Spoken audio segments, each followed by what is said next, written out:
Well, that escalated quickly. It just seems like a tidal wave of tsunami proportions is about to hit both Sean Towers. That would be Sean Combs, known as Diddy and many other monikers through the years, and Sean Carter, known as Jay-Z, and other monikers I want to get into. Looking at these examples of Black excellence now, they just give off such evil vibes. They hide behind dark sunglasses. And lately I have been discerning that people that do this, it's because as they practice evil in their lives, their eyes begin to look soulless. They are dead. Well, the young people have a term that they say karma is spinning the block. And that basically means that we are at the part of F around and find out. We're in the finding out season.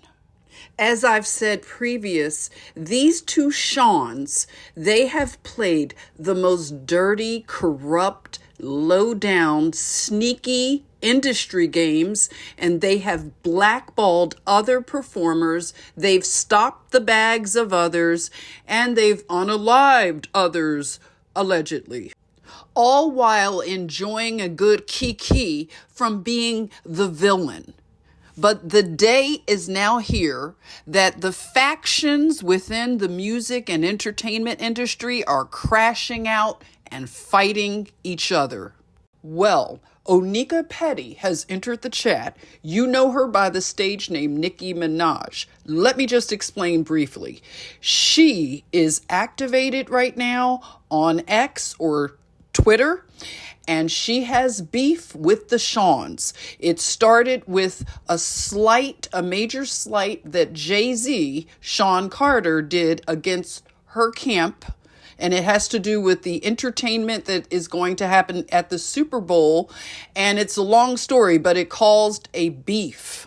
Well, one of the Sean's lapdogs tried to come for Onika Petty, and they're finding out that the last name is really fitting because her tweets are causing a storm, a tsunami, a tidal wave, okay? Because she has an army of, they call them barbs, and they are now becoming citizen journalists and researchers.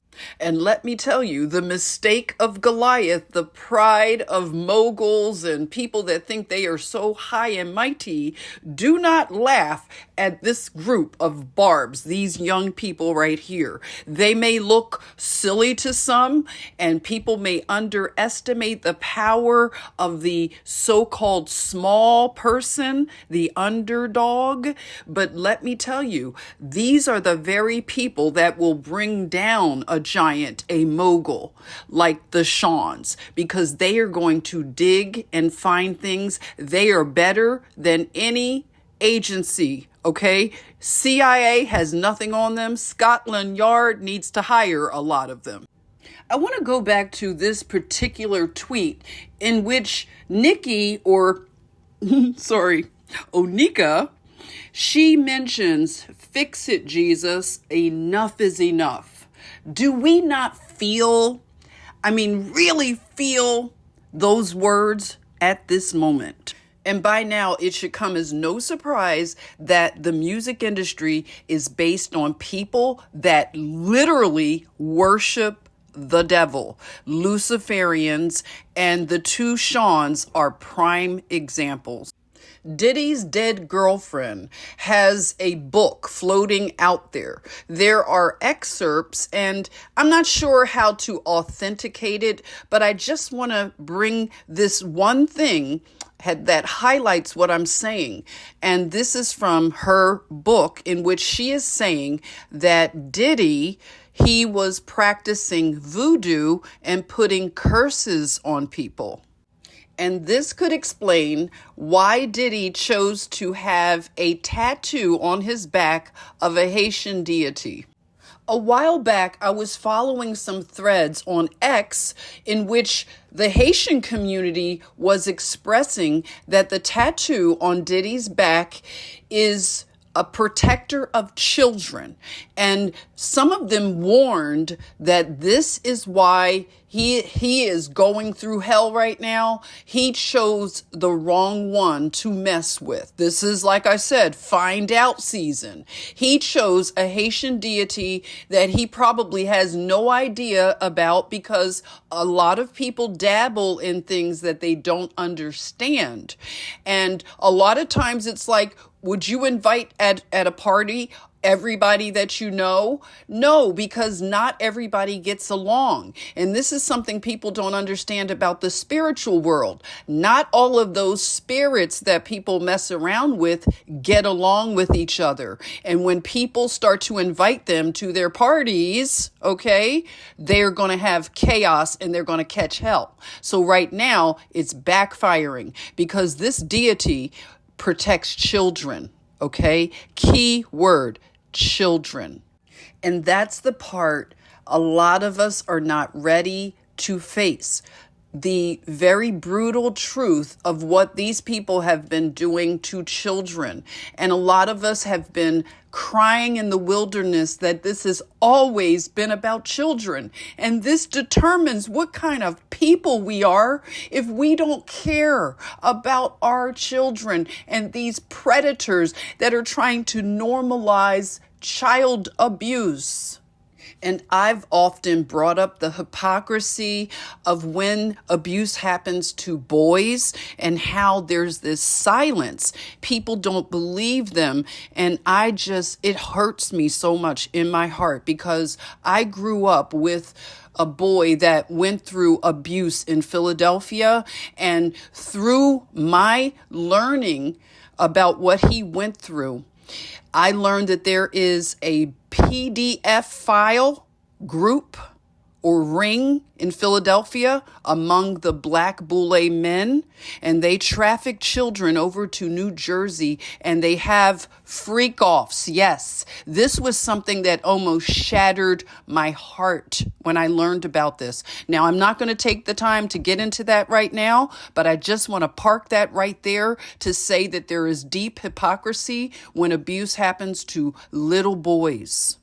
Now, I want to shift back over to the other Sean Carter, Jay-Z, or he calls himself Hova, which is blasphemy. And he has a thing for hanging out with witches, and all of that is cute to him.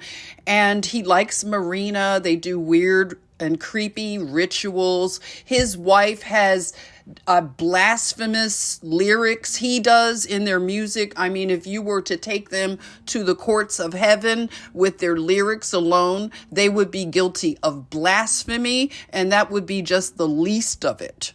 And he really doubles down on his blasphemy. I have to hand it to him. I guess he feels like if he's going to go to hell, he's going to take the express train.